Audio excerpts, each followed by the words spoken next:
עברנו בהמלצה של הנזירות של נוטרדם דה סיון.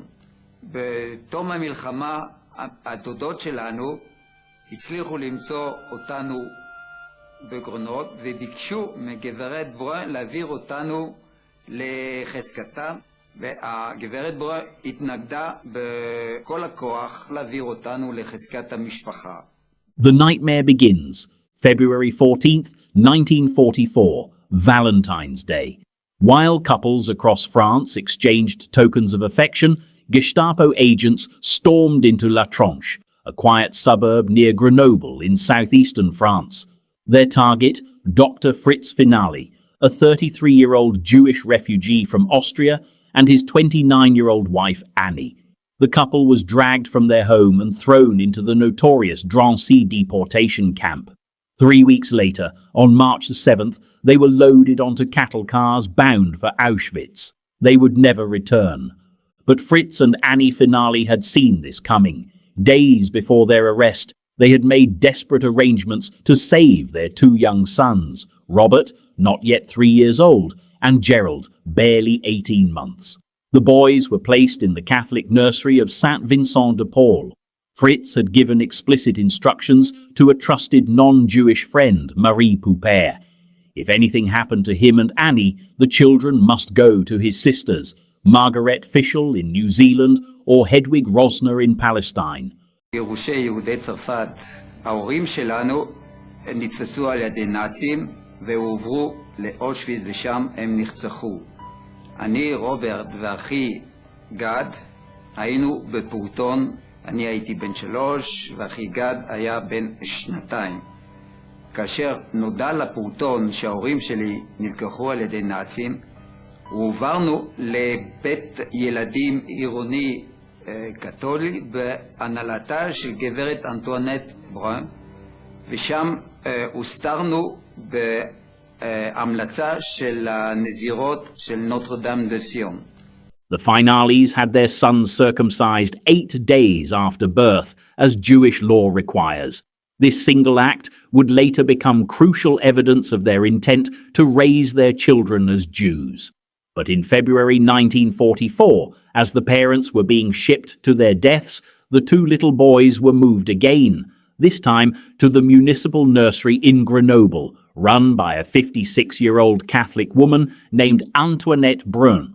What happened next would become one of the most explosive scandals in post-war France, pitting Jewish families against the Catholic Church in a battle that would rage for nearly a decade. A rescuer becomes a captor. Antoinette Brun was, by all accounts, a complicated woman. Fat, loud and domineering, she ran the municipal nursery with an iron fist. She had adopted 5 children of her own, including 1 Jewish child. When the Finaly boys arrived at her doorstep in early 1944, hiding Jewish children was an act of extraordinary courage. The Vichy regime's racial laws carried savage penalties for anyone caught harboring Jews. Brun genuinely risked her life to protect Robert and Gerald, and for this she deserves recognition. But something darker lurked beneath her charitable exterior.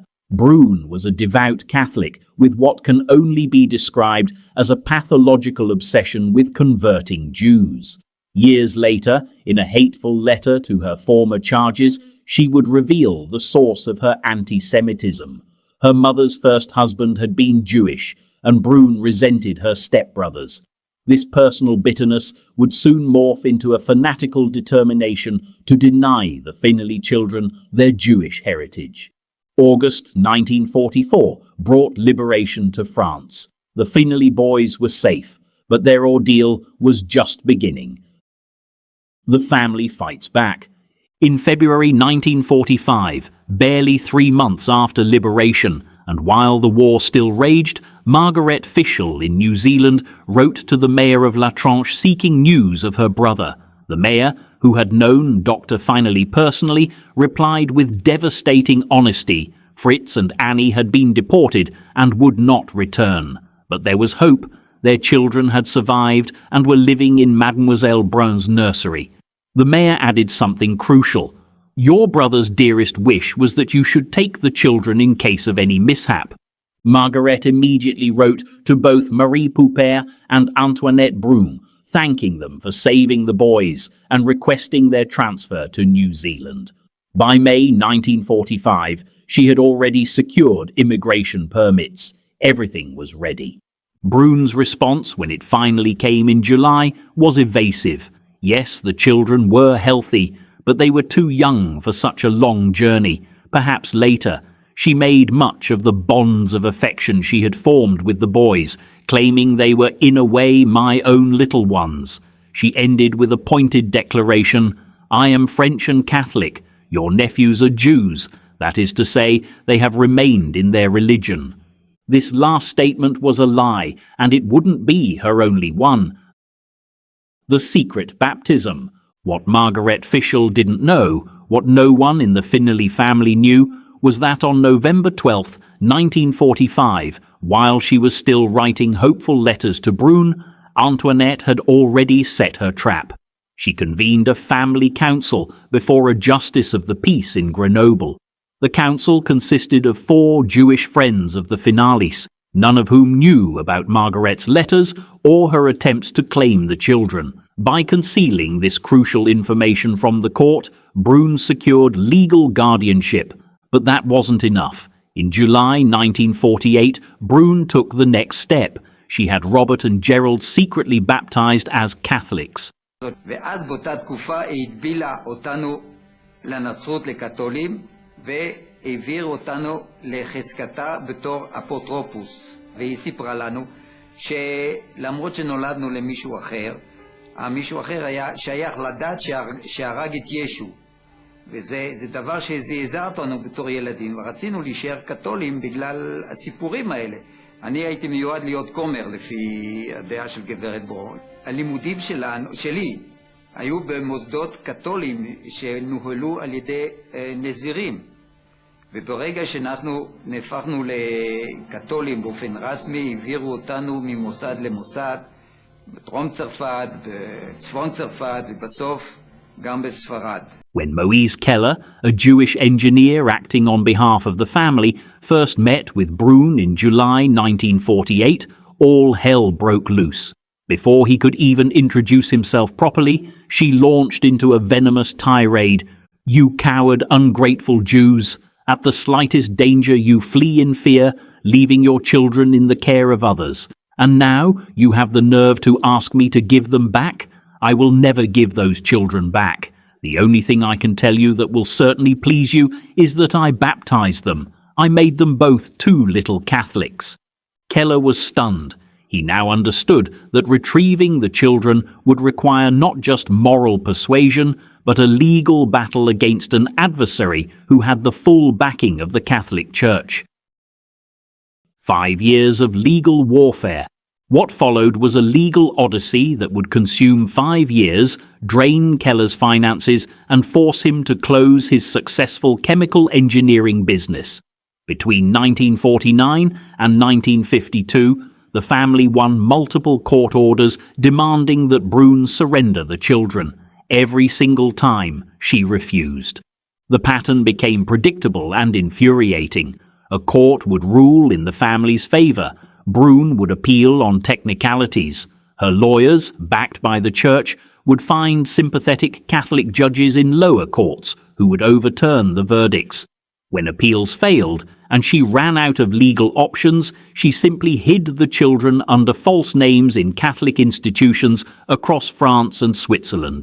והגברת ברון התנגדה בכל הכוח להעביר אותנו לחזקת המשפחה. ב-48, לאחר שראו שכל המאמצים עלו לתוהו, התחילו לנהל משפט נגד הגברת הזאת. וברגע שאנחנו נהפכנו לקתולים באופן רסמי, העבירו אותנו ממוסד למוסד, בדרום צרפת, בצפון צרפת ובסוף גם בספרד. Robert and Gerald were shuttled between boarding schools like contraband. They lived in Voiron under the names Robert and Gerald Brune. Then they were sent to Lugano, Switzerland, as Louis and Marc Quadri.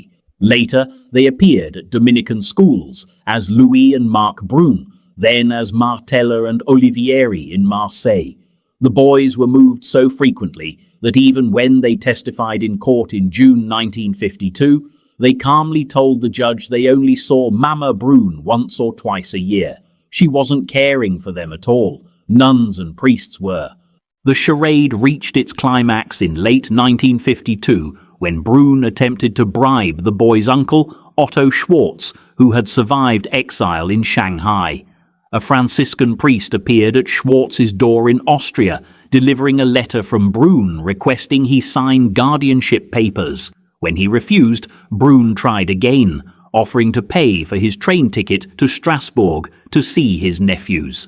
Schwarz made the grueling 34-hour journey only to find Brune at the monastery without the children.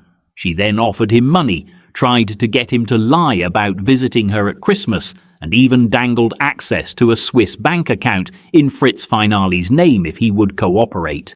Schwarz refused every bribe and filed an affidavit documenting Brune's corruption. The kidnapping that shocked France. On January 29, 1953, the Court of Appeals in Grenoble issued its final ruling. Hedwig Rosner was the legal guardian. Brune must surrender the children immediately or face criminal prosecution. That same night at midnight, a priest appeared at the Marseille train station and handed Robert and Gerald to a woman named Madame Bleuse, the sister of Mother Antonine, the superior of Notre-Dame de Sion in Grenoble. By 3 o'clock the following afternoon, the boys arrived in Bayonne, a town just 30 miles from the Spanish border. They were enrolled at the Catholic boarding school of Saint Louis de Gonzague under yet another set of false names, François and Antoine Martella. But Father Silhouette, the school's director, had read about the Finaly case in the newspapers.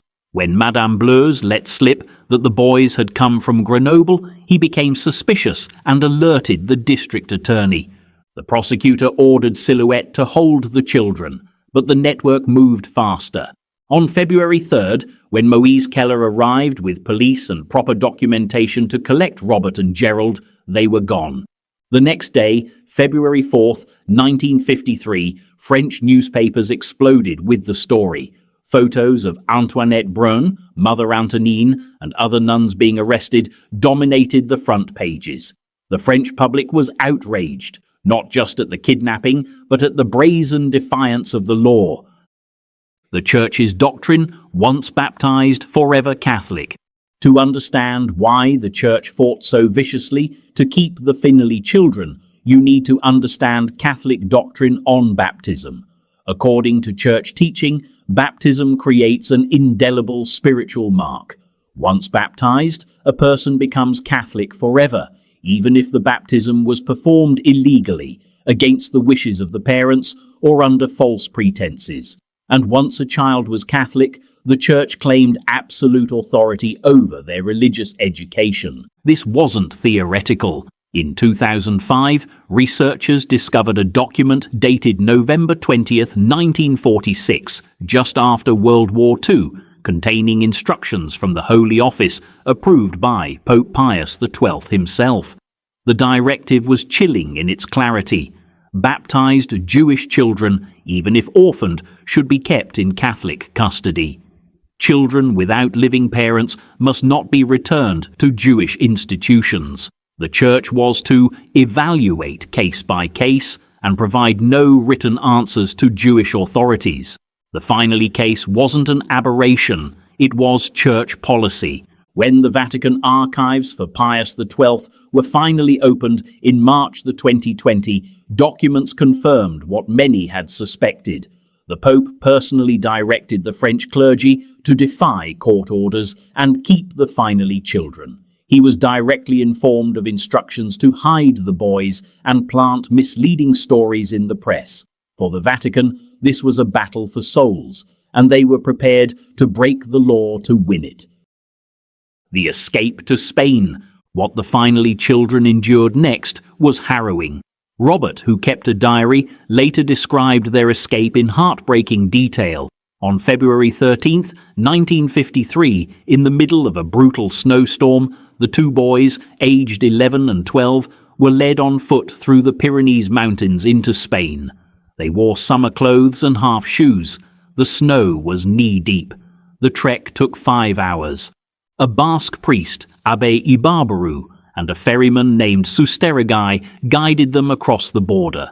Once in Spain, the boys were separated and hidden in different villages under the protection of Basque clergy.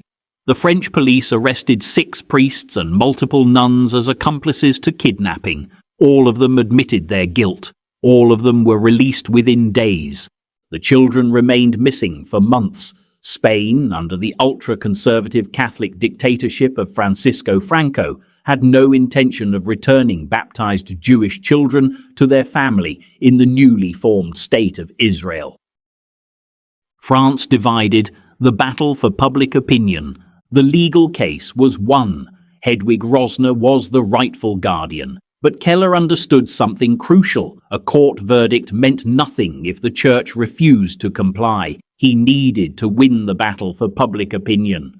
At first, this seemed impossible. The French press, especially conservative and Catholic newspapers, portrayed Antoinette Brun as a saint, a courageous French woman being persecuted by ungrateful Jews. Even the Nobel Prize-winning Catholic novelist François Mauriac defended her, writing that the boys' allegiance to that son of David who was crucified for them should be considered. Mauriac argued that perhaps the children themselves should decide between their murdered Jewish parents and the Catholic faith that had marked them with his sign. Vicious rumors circulated. The family had ignored the boys for years and only wanted them for their inheritance. Jews were accused of ingratitude towards the woman who had saved the children's lives. Keller and his allies fought back with facts. They established committees for the Finaly children across France, held public meetings, and mobilized sympathetic journalists. They presented irrefutable evidence, letters from 1945 proving the family had sought the children immediately after liberation. Court testimony showing Brun barely saw the boys. Documentation of the illegal baptism performed against the parents' explicit wishes. Slowly, public opinion shifted. The French people, proud of their secular republic and its separation of church and state, began to see the case for what it was, a religious institution defying the law, kidnapping children, and trampling on the rights of a family victimized by the Holocaust. By early 1953, priests and nuns couldn't walk the streets without being confronted. Where are the Finaly children? The Vatican's silence and its secret orders. While French newspapers debated theology and civil law, the real power behind the kidnapping remained silent. Pope Pius XII issued no public statements. Cardinal Gerlier in Lyon made vague appeals for clemency toward the arrested clergy, while insisting the law must be obeyed, even as his subordinates were actively violating it. Behind the scenes, the Vatican was orchestrating everything. When Cardinal Gerlier travelled to Rome in January 1953 to discuss the case with Pius XII, the Pope's position was unambiguous. The baptized children belonged to the Church. Their faith would be threatened if returned to their Israeli aunt. The Church had an obligation to protect them, even if that meant defying French courts. This wasn't a rogue operation by zealous clergy. This was Vatican policy directed from the top. The woman who brought them home. As the scandal raged, a remarkable Catholic woman named Germaine Ribière entered the story. During the war, Ribière had risked her life hiding Jews from the Nazis, work for which she would later receive the title Righteous Among the Nations from Yad Vashem. When she learned of the Finaly case and read the Vatican's letter justifying the kidnapping, she was, in her own words, petrified that such a statement could be written after the Holocaust. Cardinal Gerlier, under immense pressure, asked Ribière to negotiate the children's return. She made 8 trips to Spain, dealing directly with hostile Basque priests loyal to Franco's regime. On June 26, 1953, with the help of Father Elizondo, a Basque priest, Germaine Ribière finally crossed to the French border with Robert and Gerald Finaly. The boys met Moise Keller and were driven to a safe house. On July the 25th, 1953, under a cloak of secrecy, an El Al plane departed from Paris carrying Hedwig Rosner and her two nephews. Destination, Tel Aviv. 9 years after their parents were murdered at Auschwitz, Robert and Gerald Finaly were finally going home to their family. The aftermath. 2 boys reclaim their identity. The arrival in Israel was triumphant. Students lined the streets of Gadara with bouquets of flowers. Journalists, ministers and well-wishers flooded the Rosner home. But for Robert and Gerald, the transition was agonizing. For years, they had been told that Jews killed Christ, that their relatives were cowards who had abandoned them, that Catholicism was the only true faith. Robert had even been groomed for the priesthood. Now, at ages 11 and 12, they had to unlearn a lifetime of indoctrination. שלמרות שנולדנו למישהו אחר, המישהו אחר היה שייך לדעת שהרג את ישו. וזה דבר שזעזע אותנו בתור ילדים, ורצינו להישאר קתולים בגלל הסיפורים האלה. אני הייתי מיועד להיות כומר לפי הדעה של גברת ברון. הלימודים שלי היו במוסדות קתולים שנוהלו על ידי נזירים. כשהגעתי לארץ הייתי בן 11 וחצי, והיה לי קצת קשה להתנתק מהנצרות, ולאט לאט שכחנו את כל שניסו להכניס לנו בראש מדת הקתולית. With the support of their aunt and uncle, Hedwig and Moshe Rosner, and guidance from psychologists, including the renowned Reuven Feuerstein, the boys began to heal. Within a year, their Jewish identity was consolidated. Robert celebrated his bar mitzvah in 1954. Gerald, who adopted the Hebrew name Gadi, followed in 1955. Both brothers built successful lives. Robert became a respected physician, following in his father's footsteps, working at Soroka Teaching Hospital in Beersheba. Gadi served as a reserve officer in the Israel Defense Forces and worked for years as a director in telecommunications. Both married, had children, and now have grandchildren, none of them Catholic. When asked about their family's battle to reclaim them, Robert and Gadi have always given the same answer. They are grateful they were returned to Judaism and raised by the Rosners. The cost of victory. The Finaly Affair ended in triumph for the family, but the price was staggering. Moise Keller, the engineer who took up the fight in 1948, spent 5 years of his life and his entire fortune on the case. He was forced to close his successful business. His health suffered, but he never wavered. For Hedwig and Moshe Rosner, the battle tested every ounce of their determination. In the early days, even the Israeli government, surrounded by hostile Arab armies and struggling for survival, refused to get involved in a fight with the Vatican.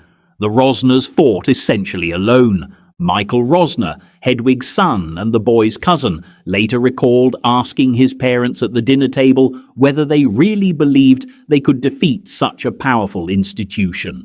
Their answer was immediate. It was the last wish of your murdered uncle and aunt to make your cousins join their relatives. Even if such a will did not exist, we will do all we can to achieve this family goal. And they did. Why this story matters today. The Finaly Affair was more than a custody dispute. It exposed the Catholic Church's post-Holocaust policy on Jewish children, a policy that prioritized conversion over compassion, theology over justice, and institutional power over the wishes of murdered parents. It took until 2020, 67 years after Robert and Gerald were finally returned, for the Vatican archives to confirm what historians had long suspected.